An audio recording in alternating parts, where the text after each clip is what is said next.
girls. I love these girls so much. And this picture right here, Celeste and Bella, those are my life. I helped make those kids. There's nothing in my life that means more to me than these kids. Nothing. Kids, that's your life. That's your lifeline. That's everything. Like, you make kids, they come first before anything. Kids, spouse, family. That's what it's always been. Nothing you've told me tonight makes sense. Nothing you've told me tonight feels like the truth. Can we start over? Sure.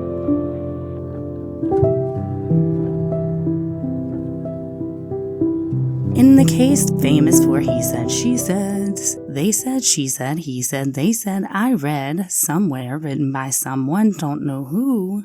Some of the grapevine unwinds today, starting with the DA, ending with NK. It's me, Neeks, with another What's episode, What's Facts and What's Fiction. As Coder said there, I don't feel like a lot of this case is anything close to the truth. Without further hoopla, here we go.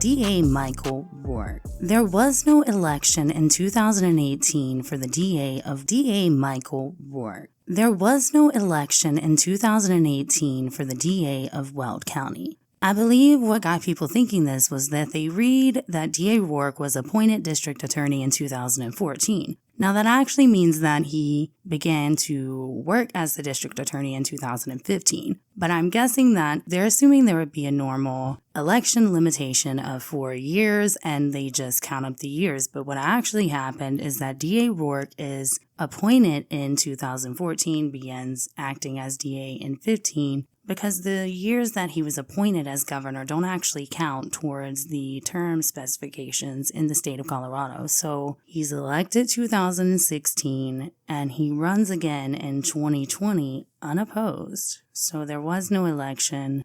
This was a very public affair, and they definitely had to get this thing under wraps. It was definitely a spot on their resume, and it's still something that you will see put into all biographies of the investigators that worked on this case. Things like this actually earn people raises, it earns people new positions and new stripes, okay? And so these things have been added to their resumes. There are public affairs, things that are going on and churning water in the seas of the media and etc. But election issues were definitely not one of them.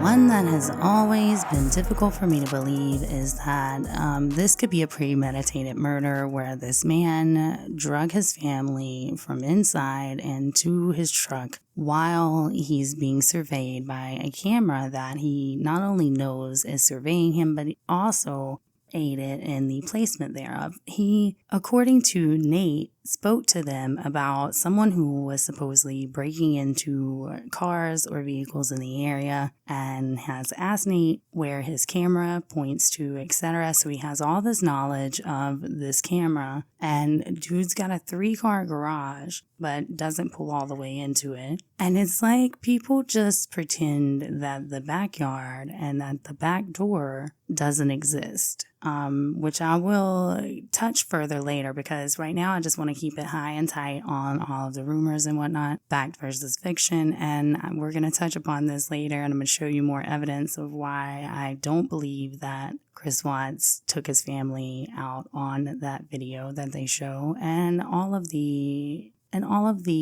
evidence. And check this out, whenever they first go over to Nate's house, you'll hear the woman in the background, who we are to presume, I guess, is Nate's wife or some other comparable position in Nate's life. Now, she's going to say something to the police, and I had difficulty knowing whether to truncate when they're actually talking to the dog or not, or just to play it out and let you guys work it out for yourself. So I've decided to just play it out. But listen up to the very first thing that you hear whenever the investigator comes into Nate's home.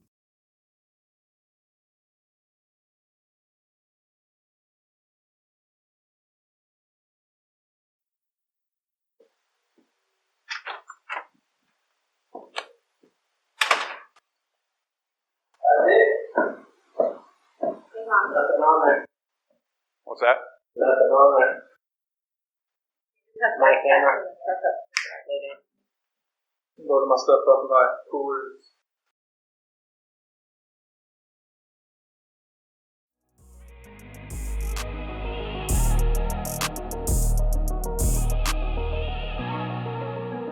Well, you heard it here. He ain't got nothing.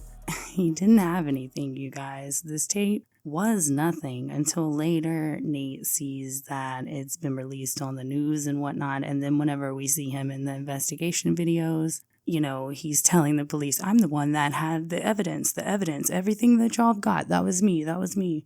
Such a attention-hungry dude. He definitely makes our hateable heroes list. And arguably, I don't really believe that he should have made it on the heroes list at all. I think it's basically fictional for you to say that you know for a fact that your neighbor has never pulled his truck up to a garage before. Can you really factually say for sure, and something that has someone's liberty, that has life and death construed in the drama, could you really say that you know for a fact what your neighbor does every morning? I mean, is that seriously a thing? You really think that you can say that? You've never seen it. That's about as honest as you could be about it. I mean, you can't say that you've seen this dude every single morning at 5:30. Get the F out of here. I don't believe it if you say that. And I don't believe Nate in general. He retracted what he said to the police. He said, oh, they scream and fight. It gets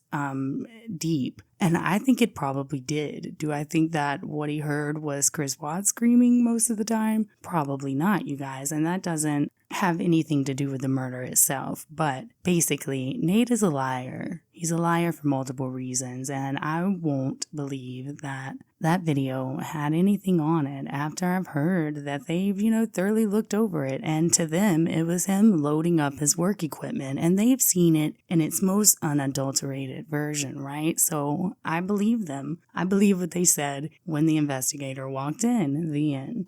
Well, not the end, because I have a whole lot more to add to that. But for this episode,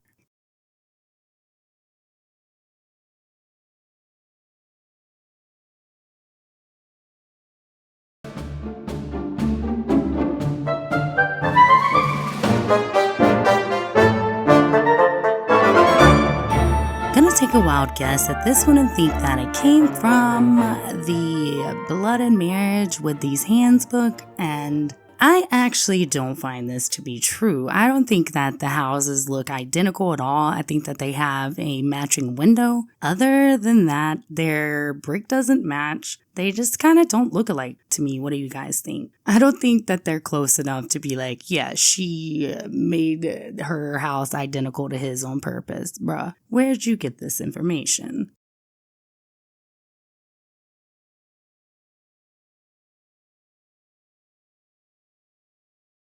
This one I need your help with. What's up with this? Okay, so Shanann tells friends and tells Facebook that Chris was not able to make it to the ultrasound that day. And I'd always assumed that, he was stuck at work in the tornado drama with his friends. But then I started paying better attention and noticed this tidbit. He got off in time, tells his comrades from work that he has to go. Shanann, according to her Facebook as well as according to her messages and texts to her friends, says that he never shows up to the appointment, so he must have been hanging out with NK. And either way you want to look at this either deepens the gender reveal / ultrasound drama between Chris and Shanann, or deepens him hanging out with NK while Shanann is actually in town, maybe purposely, obviously avoiding his dad duties at the ultrasound to hang out with his mistress, maybe.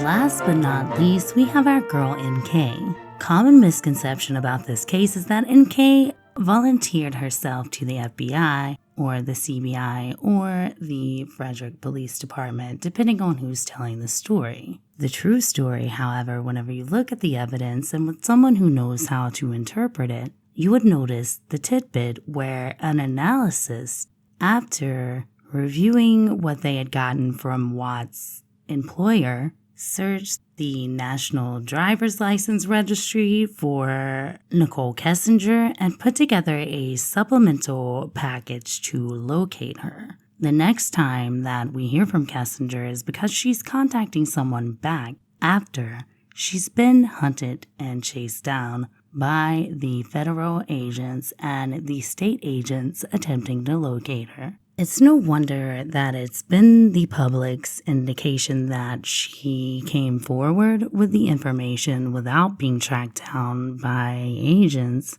However, the true story is that they had to go and find her. And then she calls one of them back after obviously receiving multiple messages. Pretty nefarious compared to the version that the general public is kind of going on about. Just another innocent girl, right? Well, no, friends. As many of you have noticed, the boy's gonna tell you.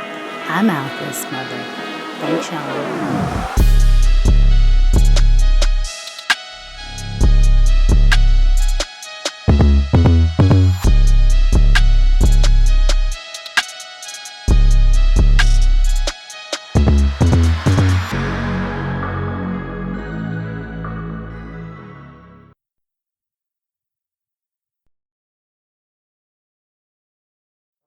You might meet a new person, and it could strengthen into something else, and could weaken the bond you have with the partner you have.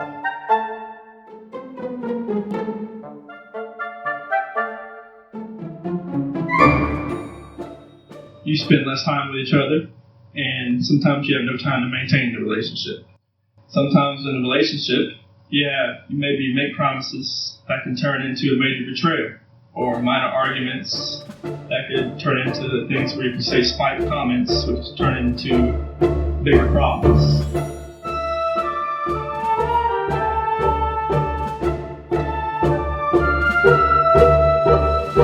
Interpersonal dissatisfaction, which when you become unhappy with all the everyday interaction with you and your partner.